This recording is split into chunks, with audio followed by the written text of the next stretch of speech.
सुद्धा मागे हटायचं नाही। आपण जातीवाद नाही करत तरी आपल्याला जातीवादी म्हणलं गेलं।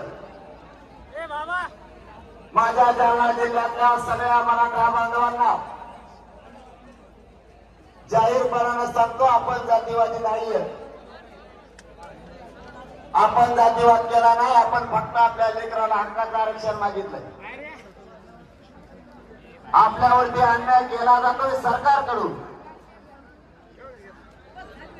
आपल्या लेकरावर अन्याय होऊ नये न्यायासाठी आपला संघर्ष सुरू आहे। आणि जालना जिल्ह्यातला मराठा समाज महाराष्ट्रातल्या मराठ्यांना आरक्षण मिळावं म्हणून लाखोच्या संख्येने गर्दी या शहरात उसळल्याबद्दल तुमचा मनापासून धन्यवाद।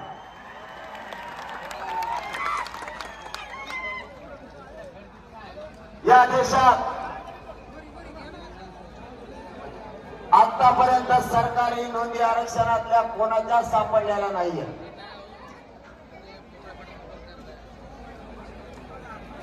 या भारत देशात सरकारी नोंदी आरक्षणात फक्त मराठ्यांच्या सापडल्या।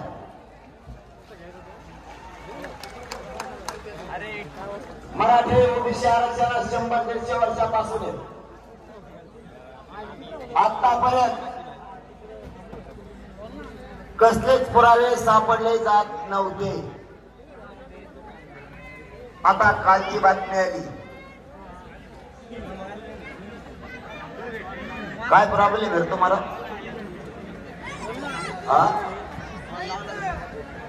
एकदम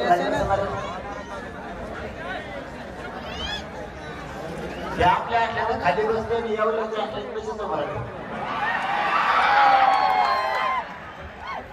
आपल्या खाली बसा म्हणजे आम्हाला कळलं एवढं कोण आलं, मग विकास कसा घेतो तुम्हाला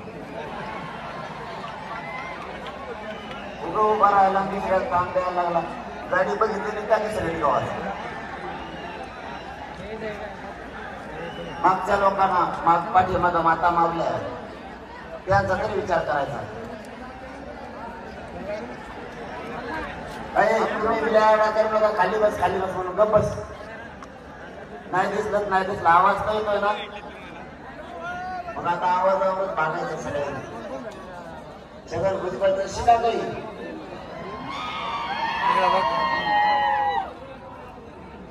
कसा बांधू बोलत मराठ्यांना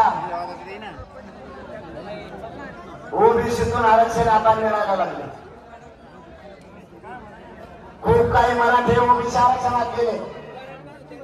काल परवाची बातमी आली, सरकारला हैदराबादला 5000पेक्षा जास्त पुरावे सापडले। मग आमचं म्हणणंच हे होतं की मराठा समाज आरक्षणात आहे आणि ओबीसी मध्येच, परंतु आमचं कोणी ऐकत नव्हतं। आमच्या समाजाला कोणी न्याय देत नव्हतं।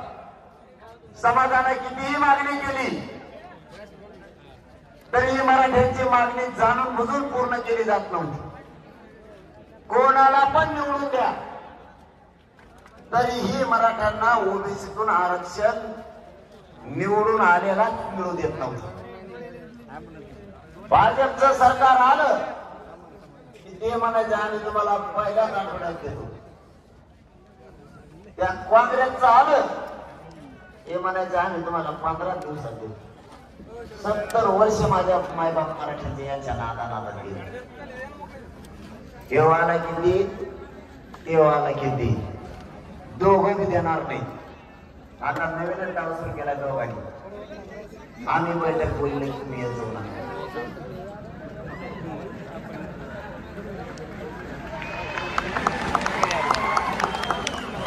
बेटे हो तुम्ही येड्यात काढीता का आम्हाला?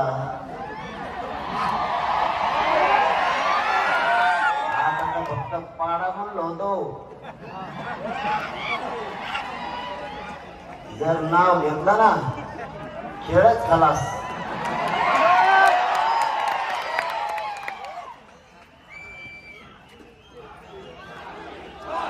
पाटील पाटील पाटील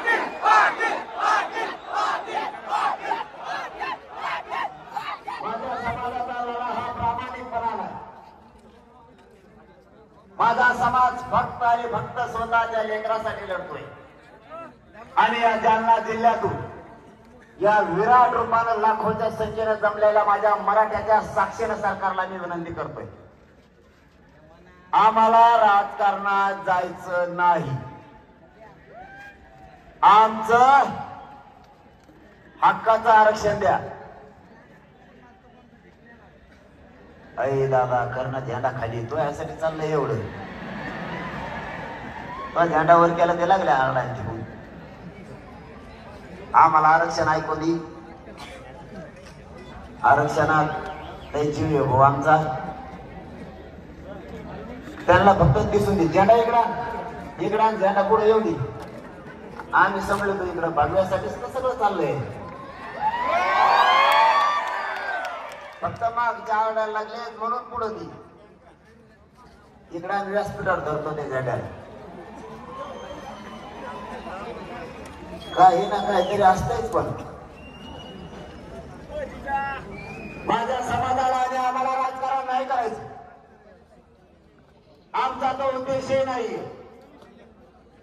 मी या जालना जिल्ह्यात जमलेल्या लाखोच्या संख्येने मराठ्यांच्या साक्षीने सांगतो, राजकारण आमचा वाद नाहीये. राजकारण हा माझ्या समाजाचा आणि माझा धंदा नाही.